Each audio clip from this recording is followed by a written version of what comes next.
This hearing of the Senate Foreign Relations Committee will come to order. In the stores of Nagorno-Karabakh, the shelves are empty. Ambulances don't have gas. Miscarriages have nearly tripled. And the BBC reports that a third of all deaths there are now from malnutrition. For months, Azerbaijan has blocked access to the Lachin Corridor to Armenia, keeping out humanitarian aid to this ancient Armenian community that is starving to death. Now, my understanding is that one truck went through the Lachin Corridor, one truck, for a population of 120,000 Armenians. Before the blockade, there were 120 trucks passing through each day. So let's not be fooled by the regime's attempt to muddy the waters. President Aliyev says he's not organizing ethnic cleansing, but that is exactly what he is doing. By leveraging humanitarian aid, he aims to either coerce the people of Artsakh into political submission or starve them to death. And given that he is reportedly amassing forces along the border, we must be vigilant about military action. So as we sit here today with the lives of so many people hanging in the balance, time is of the essence. The former prosecutor at the International Criminal Court, Luis Moreno Ocampo, recently wrote, and I quote, "Starvation is the invisible genocide weapon. Without immediate dramatic change, this group of Armenians will be destroyed in a few weeks." Close quote. A few weeks. That is how long we have. I would ask our witness to speak to what the department is doing, what the Biden administration is doing, and what the international community must do to avert this atrocity from being carried out before our own eyes. I was pleased to see that Secretary Blinken has recently personally gotten involved, but let me be clear. Our message from the highest levels must be unequivocal. Stop the blockade. Stop threatening the people of Nagorno-Karabakh. Stop threatening Armenia. Open the Lachin Corridor immediately.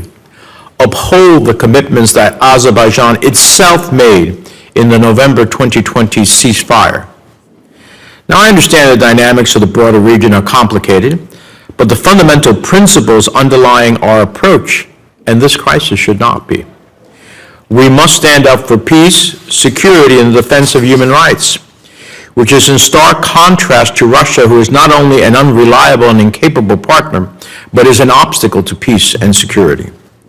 As Azerbaijan's forces moved in 2022, Putin's so-called peacekeepers were responsible for upholding the 2020 ceasefire.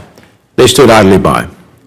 Because of the implications for our own moral fortitude and broader stability throughout Europe, the United States and Europe have a responsibility.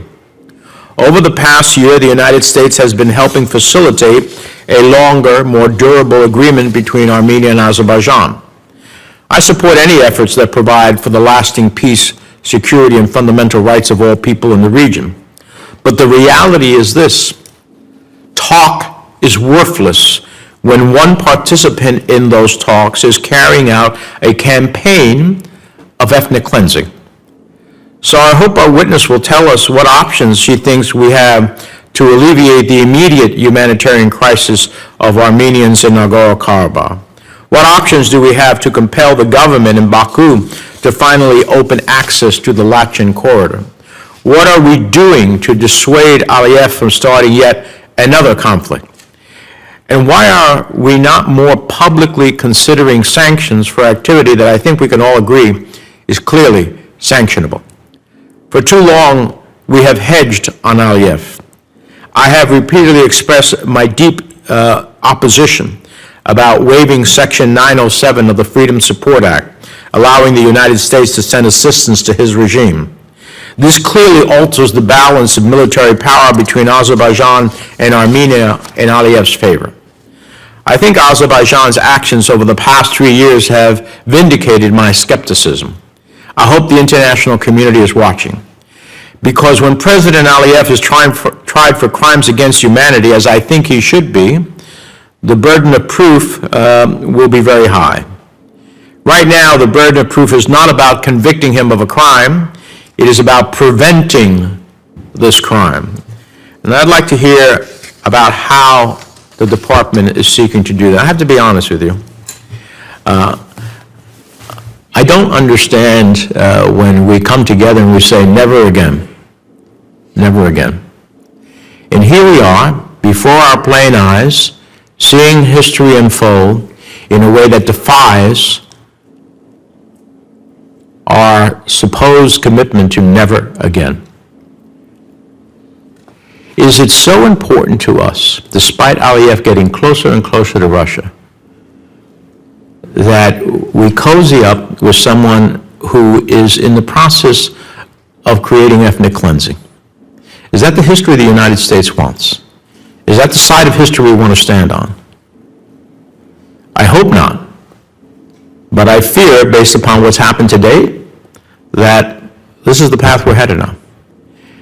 And so to the extent, whatever resources I have to try to get the department to act, I intend to use them.